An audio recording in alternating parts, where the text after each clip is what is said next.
In anticipation of the fourth wave of COVID-19, Health Minister Dr. Christopher Tufton says consideration will be given to include all Jamaicans who want to get booster shots. His remarks come as the government yesterday announced revised COVID-19 containment measures and amid concerns about the Omicron variant. Shamela Pullen reports.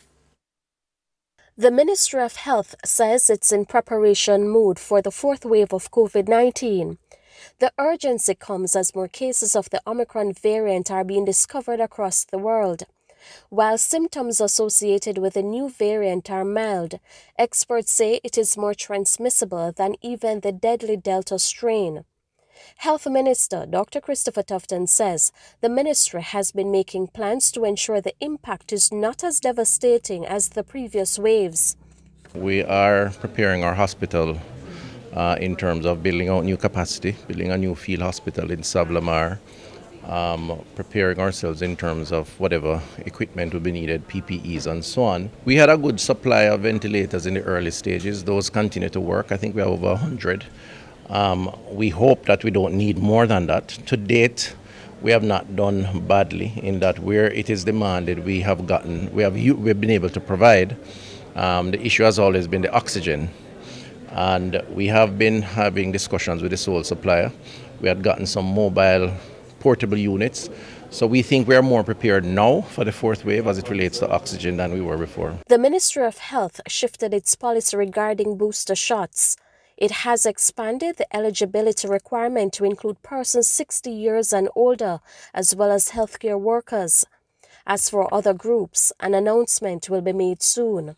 I think that during the course of this year, meaning this month, we'll have a much clearer picture in terms of what we have and what we can and who we can offer to. Right now, we have enough in stock for those groups if they were to take it up the offer. I suspect in another few weeks we'll have a clearer picture based on other stocks to come in, and we'll make an announcement appropriately. There are also concerns about an increase in COVID cases after the holiday season. Dr. Tufton stressed that vaccination will play a critical role in how the country deals with the next wave. The ideal theoretical strategy is for everybody to stay put. But you and I know that practically that's not possible. People have to work, people have to eat, goods have to be shipped. And COVID has been very disruptive, as you know, over the last 18 months, where prices have gone sky high, people have had to stop working and so on. So we can't use that as a strategy, or certainly restrictions can't be an indefinite strategy. And that's what the Prime Minister has been saying. We have to find a way to normalize our arrangements, but it's important that personal responsibility kicks in. So far, over 500,000 people are fully vaccinated. Shamela Pullen, TVJ News.